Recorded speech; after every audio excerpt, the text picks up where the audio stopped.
como vão todos? Sejam muito bem-vindos. Eu sou a professora Cristiane Oliveira, sua professora de Biologia. Vamos conhecer a nossa aula hoje? Aula 2, com objeto de conhecimento, introdução ao estudo da vida, detalhamento do objeto, origem do termo célula e seu conceito, diferenças estruturais e funcionais e exemplos de célula eucarionte e procarionte, células animal e vegetal. Vamos para a nossa aula?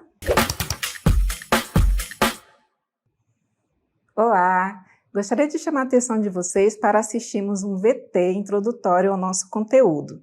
Prestem bastante atenção e façam suas anotações. Vamos lá? No coração da vida, uma maravilha se desenrola: a célula. Cada estrutura, cada processo, um balé de complexidade e beleza. A partir da menor célula, surge toda a diversidade do mundo natural. Cada organela, cada molécula, uma sinfonia de harmonia que sustenta a vida. E ao explorar esses mistérios, não apenas expandimos nosso conhecimento, mas também descobrimos uma profunda conexão com o tecido da existência. O estudo da célula, uma celebração da vida em sua forma mais íntima e majestosa. Juntos, desvendando os segredos da vida.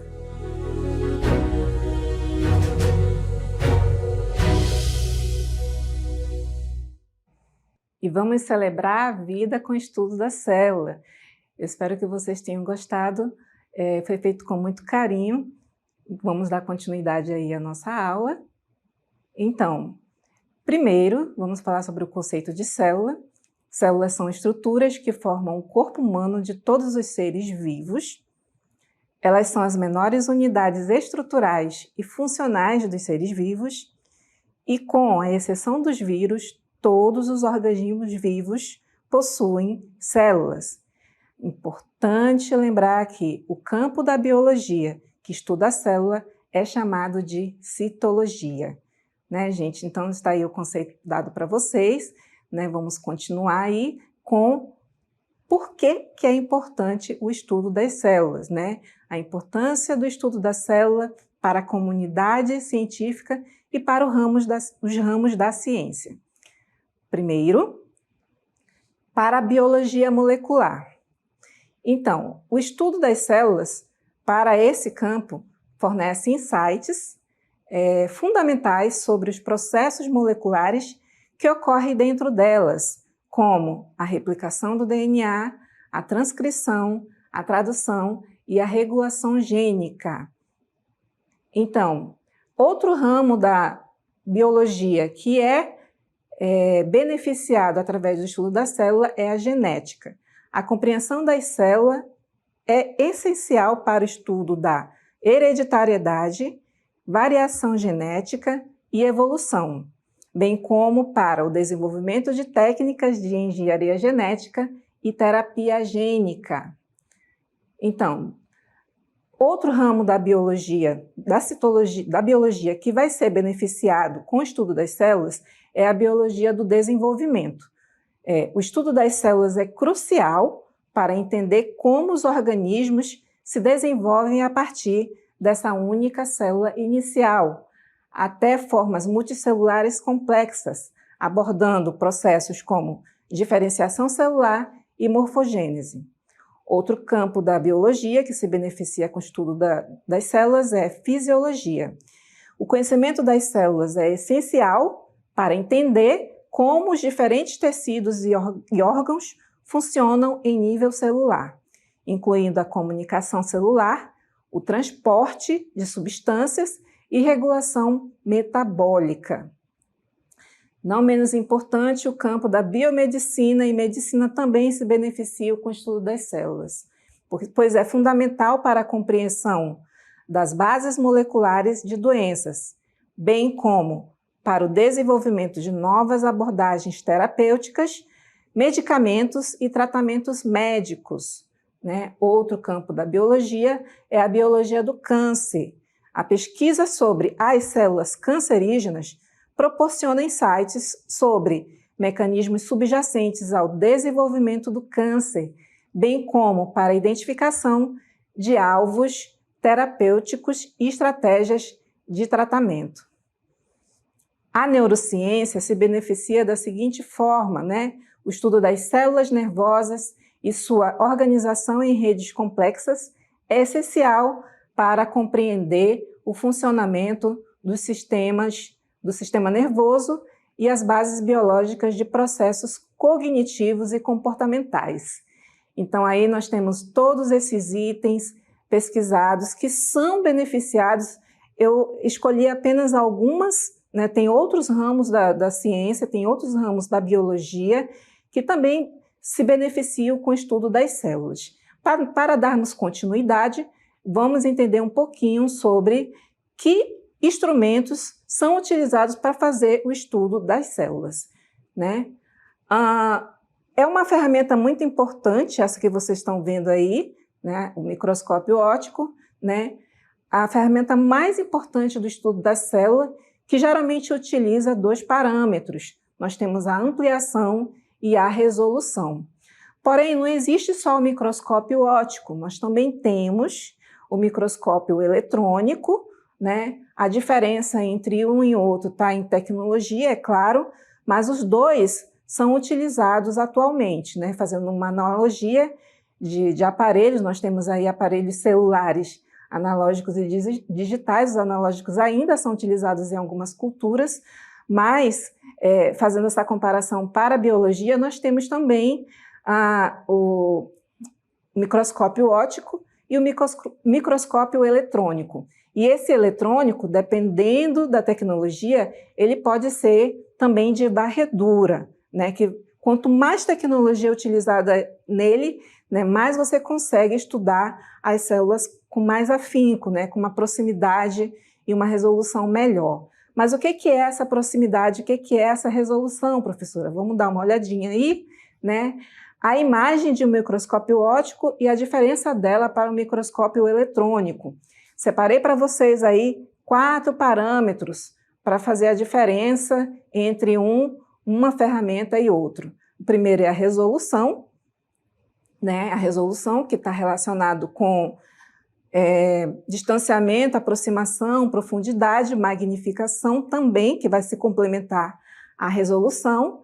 Preparação da amostra, ela vai ser diferente quando você utilizar um microscópio e quando você utilizar outro microscópio, né? Existem mecanismos diferentes, existe um protocolo que vai baratear mais um processo e deixar mais custoso o outro, mas isso vai depender do tipo de pesquisa que você está utilizando para o seu estudo, né? O custo e a complexidade também é um outro item a ser considerado na hora de você escolher utilizar ou uma ferramenta ou outra ferramenta, né?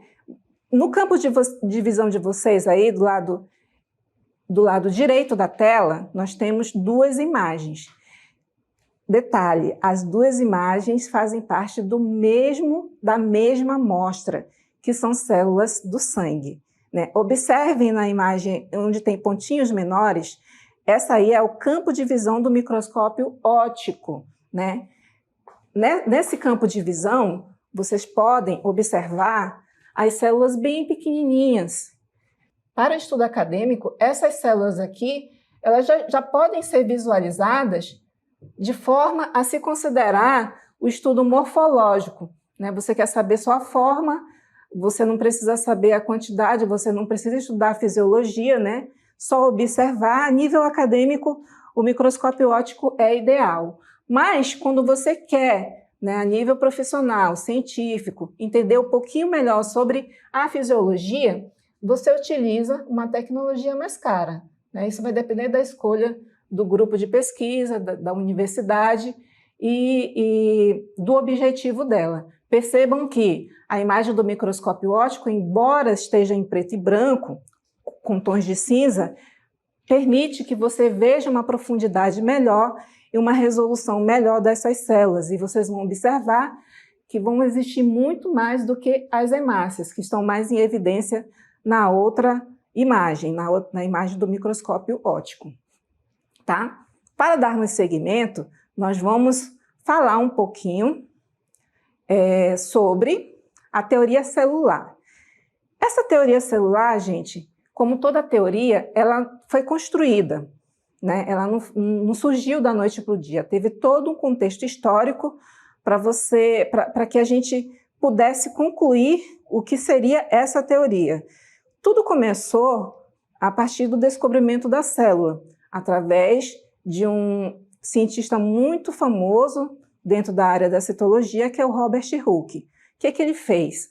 Ele pesquisou várias amostras, ele começou a observar, inclusive o próprio microscópio, onde ele observou essas amostras, foi de produção própria, ele mesmo confeccionou esse microscópio, não tinha uma resolução tão boa, né? Percebam aí que foi no século XVII, aproximadamente em 1665, ele observou cortes de cortiça, que são oriundos de células vegetais. Em seguida, mais ou menos 2 séculos depois, aí, século XIX, nós temos Matias e Theodor, que propuseram que todos os seres vivos eram formados por células. Essa ideia tornou-se a base da teoria celular. Entendam que, contemporâneo a eles, existiam também outros pesquisadores que, ao observar as células, corroboraram com essa ideia. Porém, como eles foram os primeiros a observar e os primeiros a fazer registro, damos aí o mérito ao Matias e ao Theodor. Mas, contemporâneo a eles, surgiu Rudolf, que além de constatar que todos os seres vivos eram formados por célula, ele também observou que uma célula se origina de uma outra célula. Daí vem aí o termo em latim, omni cellula ex cellula. Esse é o significado, que uma célula se origina de outra célula. E quando todos esses cientistas começaram a observar essas células, eles perceberam um padrão de estrutura celular, que é isso que nós vamos ver agora, né? Esse padrão observado era basicamente apresentado em 3 partes. A membrana plasmática, que era uma região que delimitava a célula.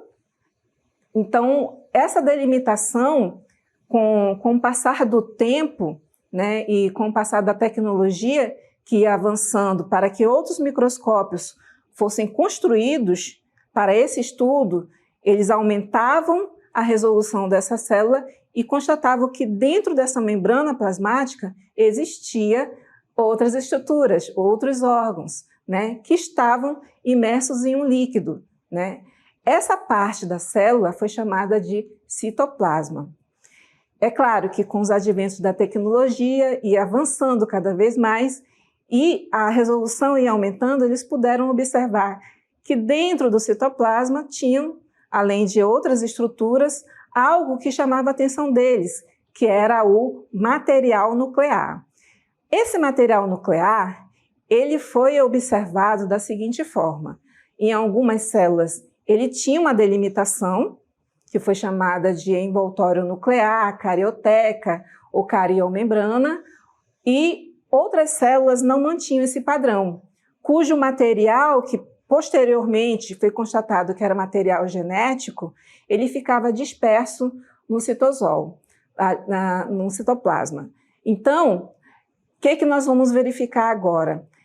Essa diferença entre essa estrutura, a presença e a ausência dela, acabou acarretando numa classificação muito utilizada que eu vou trazer para vocês a nível comparativo, que são células procarionte e eucarionte. Na primeira observação que eu quero que vocês constatem, temos aí um esquema didático muito bom. Esse esquema didático é sobre a célula procarionte, que é caracterizada por não possuir um núcleo definido, né? Organelas membranosas também. Seu material genético está disperso no citoplasma e não está envolvido por uma membrana nuclear. Geralmente, apresenta uma parede bem rígida, como vocês podem ver, e pode possuir flagelos ou pile para locomoção e aderência, né?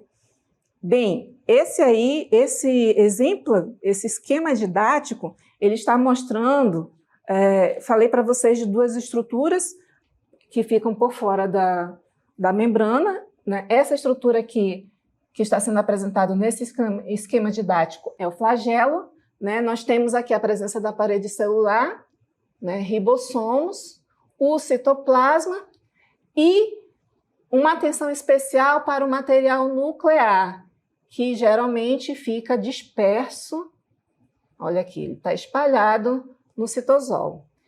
Aqui nós temos a presença e a característica que é comum a todas as células, que é a membrana plasmática. Para dar continuidade, né, fazendo uma comparação da célula procarionte, eu trago para vocês um outro esquema didático que fala sobre a célula eucarionte, né, que ela é uma célula que possui um núcleo definido, separado por citoplasma, né, por uma membrana nuclear.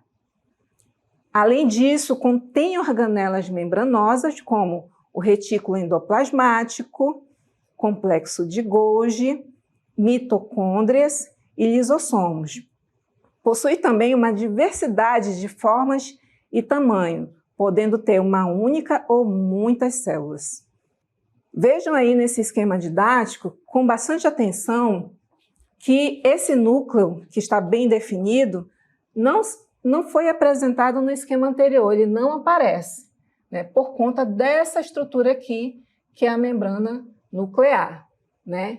Toda essa parte aqui, que está em destaque, é o núcleo, e mais ao centro dele nós temos aqui o nucleolo, onde vai estar presente o material genético, no esquema anterior, representado pelo DNA, e aqui também, né? Vocês podem observar também outras estruturas pequenas, né? Essa aqui, por exemplo, é o retículo endoplasmático, né? Esses pontinhos são os ribossomos, né? Esse aqui é um outro retículo endoplasmático, o primeiro é rugoso, o segundo é liso, o complexo de Golgi, né? E um exemplo de esquema didático do lisossomo. Percebam que, diferente da célula anterior, essa vai apresentar, né, mais estruturas, que são chamadas de organelas membranosas, e também vai apresentar um núcleo definido. Essa é a comparação, esse é o parâmetro que eu quero que vocês tenham entre uma célula e outra. Para a gente fixar melhor a diferença entre essas células, apresento a vocês uma tabela de diferenças e semelhanças, onde na primeira coluna nós temos as características, a segunda está descrevendo as características da célula procarionte e a terceira da célula eucarionte, né? O núcleo ele vai estar presente na eucarionte e ausente na procarionte. Percebam, o núcleo, né, que é o material delimitado pela membrana, estará ausente, mas o material genético ele estará presente nas duas células, né? É só o núcleo definido, como eu apresentei para vocês, que estará ausente na procarionte e presente na eucarionte. Dando continuidade aí, membrana nuclear, consequentemente, né, das células procarionte ausente e na eucarionte presente. Organelas membranosas, né, as organelas membranosas que foram apresentadas há pouco aí, presentes na célula eucarionte e ausentes na procarionte. Tamanho da célula.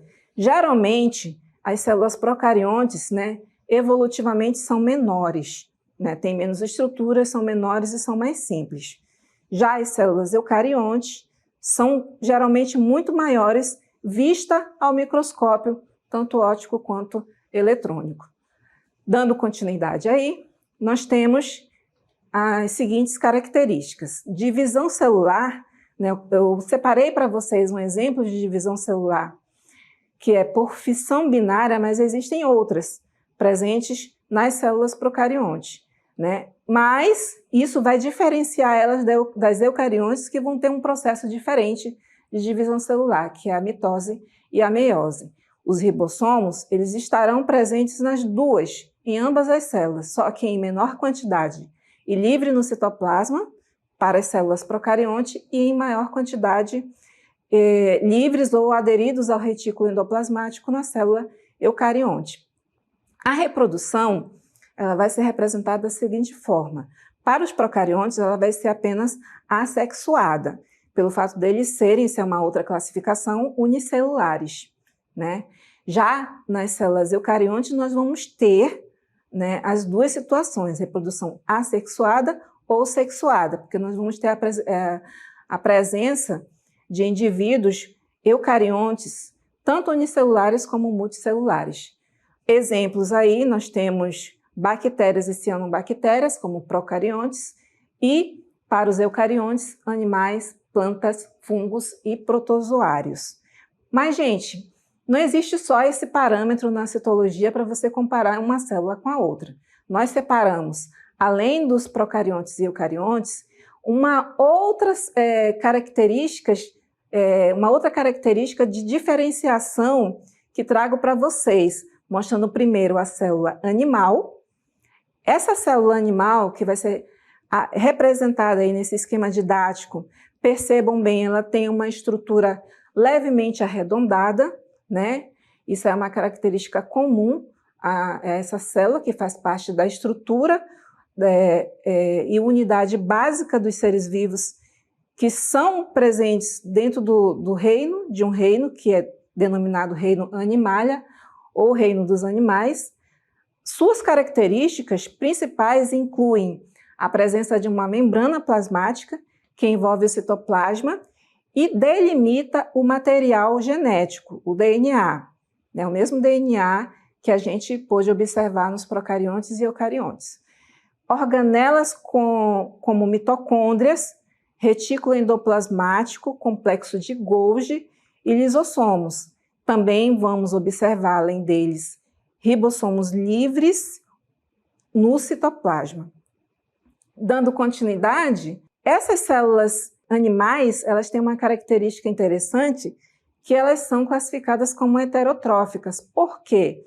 Porque elas dependem da ingestão de alimentos para obter energia, em contraste com as próximas que eu vou fazer a comparação com vocês daqui a pouco. Elas também podem se locomover, muitas vezes através de flagelos ou cílios, e também têm a capacidade de realizar diversas funções metabólicas e fisiológicas, adaptando-se aos diferentes ambientes e funções no organismo animal. Mas como falei para vocês, além da célula animal, que vocês podem observar esquematicamente aí, né, com a presença do material nuclear, né? Eu não citei, mas o nucleolo é o núcleo do núcleo, onde vai estar contido o material genético, né? Membrana plasmática, que é comum às células, que a gente demonstrou aqui didaticamente. Todas as organelas presentes, como ribossomo, lisossomo, complexo de Golgi, mitocôndria, que é uma organela presente muito importante na função de produzir energia, ela vai dar energia. Centríolos é um diferencial, ele só vai estar presente nas células animal. Vou já fazer a comparação dele com a outra célula. Membrana plasmática, que é comum a todos, e retículo endoplasmático. Dando continuidade à comparação da célula animal, eu trago para vocês um esquema didático sobre uma outra célula, que é a célula vegetal. Observem logo à primeira vista que ela já tem um formato diferente. Eu trouxe isso propositalmente, né, para que vocês entendam esse formato. A célula vegetal é uma unidade estrutural e funcional básica dos organismos do reino Plantae, que também é conhecido como reino das plantas. Suas principais características incluem a presença de uma parede celular rígida, né, que configura essa formatação com base, fazendo uma comparação com poliedros, né, com figuras geométricas, né, essa parede rígida composta principalmente de celulose, que fornece suporte e proteção à célula. Também temos uma membrana plasmática, né, fazendo uma comparação com a anterior, que envolve o citoplasma e regula a entrada e saída de substâncias. Mas nós temos aí um diferencial, o grande vacúolo central que armazena água, nutrientes e resíduos, né? E também nós temos a presença de uma outra estrutura que é o cloroplasto, né? Uma organela que é responsável pelo processo de fotossíntese, um processo metabólico muito importante para as plantas, um diferencial entre elas e os animais, né? E temos também o núcleo, que é comum às duas células, né? Onde estará contido o material genético, também conhecido como DNA. Temos aí as organelas membranosas, comuns às duas células, né? O retículo endoplasmático, o complexo de Golgi e a mitocôndria, por exemplo. Esse formato geométrico que eu falei para vocês, que é proposital a escolha desse esquema didático, é conferido justamente pela presença dessa estrutura aqui, olha. Parede celular, que contém um material que quimicamente ele é muito rígido, né, chamado de celulose. E por conta disso, as células, quando se juntam para formar tecido, dão aquela aparência, não vou falar a palavra aparência, dão a textura característica de ser um material mais rígido. Porque essa célula, né, juntando com outra célula para formar o tecido vegetal, elas vão formar uma camada de proteção, de impacto, de permeabilidade, vai permitir que a célula não perca com muita facilidade seus nutrientes, né? Uma vez que, fazendo uma comparação de célula animal e vegetal, eu estou falando de constituintes de organismos complexos, né? Célula animal, que vai compor um indivíduo, tomando como exemplo aí o corpo humano, formado por milhares de células, nós temos vários tecidos, nós temos vários sistemas, dentre eles o sistema locomotor, que tem o esqueleto, né? Que torna possível os nossos movimentos e a nossa postura vertical, mas uma planta ela não tem, fazendo uma analogia aí, ela não tem um sistema esquelético. O que ela vai ter? Ela vai ter tecidos, né, mais rígidos que vão promover essa estrutura mais erecta, essa estrutura mais rígida, né, e vai tornar os vegetais uma característica muito diferenciada dos animais, né? Fazendo uma analogia vegetal e ser humano aqui, por exemplo.